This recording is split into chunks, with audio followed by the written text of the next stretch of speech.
Happy New Year! I hope your year is off to a fantastic start already. Do you have any goals for your Aikido this year? Is one of your New Year's goals to take your Aikido to the next level? Or maybe you have a more specific goal like improving your posture or increasing your flexibility, gaining more stamina. If you've got a goal, I hope that today's video will give you some insight, some inspiration, and mostly motivation. If you don't yet have a goal, I hope that today's video will give you some ideas so that you can come up with a goal, and then again, motivation to help you move forward with that goal. Last week, I told you that I'd be sharing a special video today to start the new year with a bang. The footage is from a seminar that I did a couple months ago in Bonn, Germany, like many of my recent videos. But in these particular clips, I illustrate the footwork for Shihonage using bokken and Shoto kata. You can also see all the students lined up, practicing the footwork with their Shoto. Again, it's a bit different from my usual Shoto videos where I do a lot of ikkyo and iriminage. This time it's Shihonage. Using the Shoto and the bokken for Shihonage really helped the students learn how to generate lots of movement from their uke without feeling the need to push or pull. Let's check it out.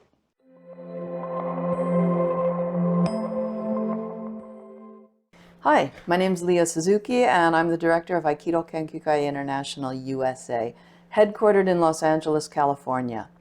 And I'm the author of the book called The Teacher from the Aiki Dialogues. Welcome to my virtual dojo, where I give you tools to help you avoid pain while making your technique more effective. Before we jump into today's video content, I want to put a resource in your hands that's free. I want to give you my Shoto fact sheet with lots of info about Shoto, or short sword. It's a simple PDF. The fact sheet will help you gain inspiration and new insights. It'll tell you the sizes of different blades, the benefits of using short sword in conjunction with your Aikido training, and a little bit about my background using Shoto. It'll help you eliminate any ineffective or harmful patterns of movement so you can preserve your body and improve your technique and continue training for years to come. You can download it at leahsuzuki.com/shoto, S-H-O-T-O, or just click on the link in the description below. I hope you enjoy the gift, and I hope you take action on it. Let's check it out. And really what I want to do is work on this one footwork. Many of us know that when we go to do a cut, the back foot, it's possible to bring this forward, okay? And then tenshin, okay? We do oftentimes, we do tenkan, right? But there's also tenshin, just 45 degrees. Then something that's fascinating to me that I really discovered on Zoom actually is transition from here to seigan gamai, okay? The end of the cut to seigan gamai. Not just lifting the tip of the sword, no, but shifting the whole body, okay? So I think a lot of people don't have a bokken, right? Okay, so let's do it with the Shoto a little bit. Right, get a Shoto, please. Let's start with right hammi. Again, the Shoto into your center. Then, here. And tenshin and kesagiri. Then, let's shift the body to here. Keep the knees bent and step through. We're going to be doing Shihonage soon. If it were Shihonage, we would turn the body, we would grab the person's wrist. So now our Shoto is in the left hand, and then we cut kesagiri. Sorry, this is maybe kind of strange, you know, but this is what I did on Zoom for so long, so many months, and was very valuable. Okay, left hammi, left hand, forward, Here, 45 degrees, tenshin and kesagiri. Then I want you to really focus on this transition from the end of the cut to seigangamai with the hips forward. Then step through. Turn, take the wrist, and cut. Then this final cut, by the way, all of these cuts are kesagiri, yokomenuchi, kesagiri, and going this way with it. So should end at your partner's knee or shin, partner's this part of their leg. Okay. Okay. Right hammi. Here. Kesa. Transition. Step through. And cut. Left hammi.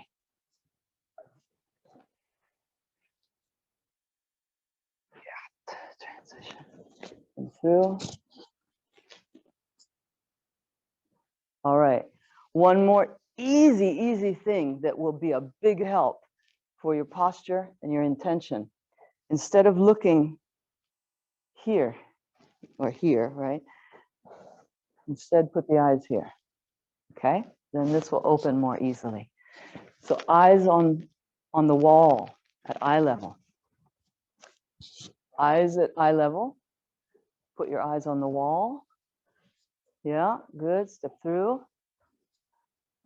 Eyes on, yeah. Yes, such a big difference. Continue on your own, independent study. Cool.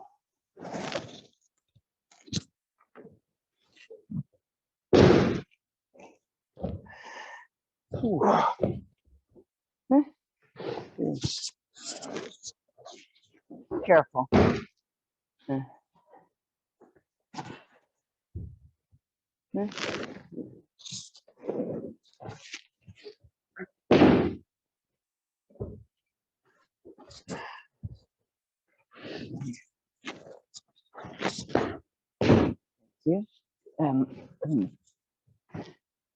Moritza. Okay. Yeah.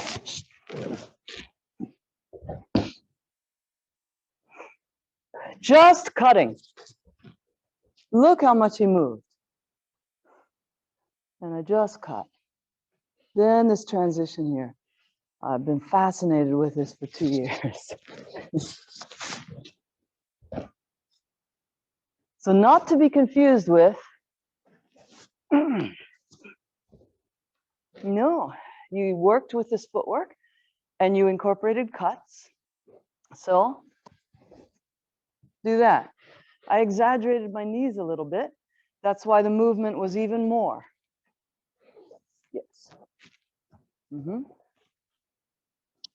If I don't use my knees too much, I still get some movement from him. And here.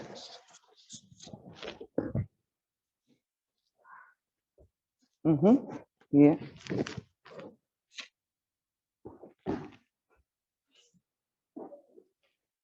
But if I really exaggerate the distance of my stance, the width of my stance, and really use the knees, then I get a lot more dynamic ukemi from him. Ooh. Ooh. Give it a try. So one more point. When we have two hands, when we're using a sword and we're using both hands, then I don't think there's anyone in this room, even someone with very little or zero experience with sword, I don't think there's anyone who would take their hands out here or take their hands out here. If you're using two hands, it's really comfortable and natural to have the hands in the middle of the body, right? Even if we're doing a diagonal cut, the hands are here. This is a little bit extra work, okay? Yeah. Then we shift the body. when we make a transition to a different direction or something. But again, this stays here on your body, not there. So when we have the Shoto, we start here, not out here. Nice work, everybody. I saw that a lot. Then I'm seeing some people here. Keep this in front of your core, okay? Or, yeah, not out there, okay? It goes on a diagonal, but this is still in front of me. Then, here. So, yeah, let's keep this. Gregor-san, ooh. Yeah, he's over here. Yeah, there's a blade here. We're tempted to like threaten, ha, I could cut you. And then he moves, right? But also just the footwork itself, the movement itself can encourage him to move. You see? I didn't have to take this out here. I didn't have to, ha, I'm gonna cut you. Just, I had to move. I had to keep myself aligned for it. Keep the posture. If I forfeit my posture, right? So I went more than 45 degrees that time, but anyway. Cool. You can still deal with it if they don't move as much as you thought you did, huh?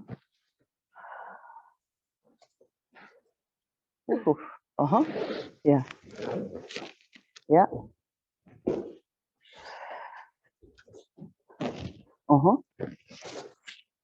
Good. Stefan-san. Yeah.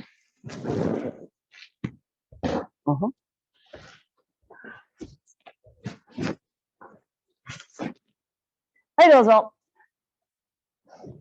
Always in front of you. Not out here. In front. So some of you have heard me say this already in the past, but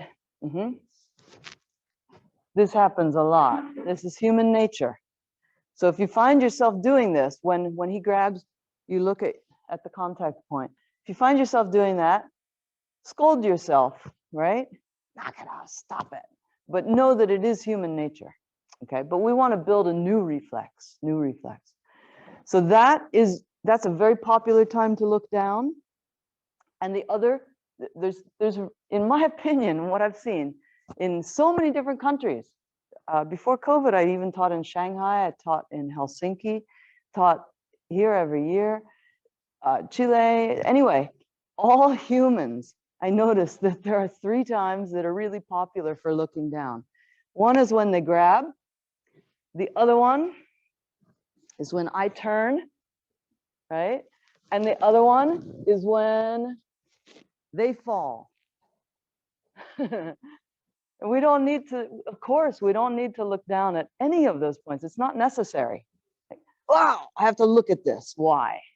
You know exactly where your hand is. It's not going to change and suddenly be here. Right? It's here. You know where he is. So you don't need to look. And when you turn, you don't need to look down. And look what happens to my posture and my alignment when I look down. Usually I disengage from here. So keep the alignment.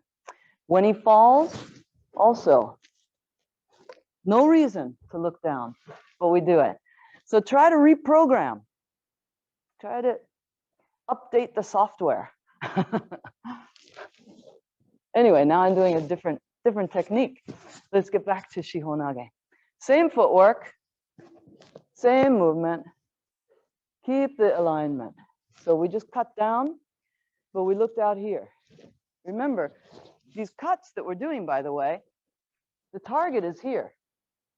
The cut ends here because it goes through the target, right? Here, cut here, and let it fall.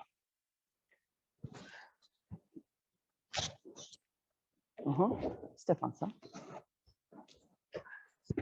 So for now, let's just do Tenshin, just 45 degrees back here.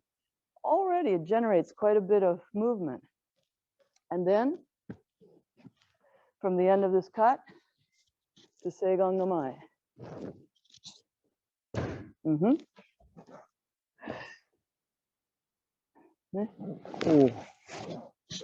Use the whole body. Transition to Seigan Gamai. End of cut. At Seigan Gamai. Martin-san. Here. Ooh.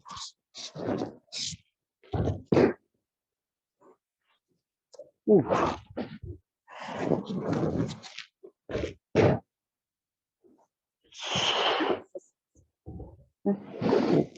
You see, it's reflected. This transition is reflected in him.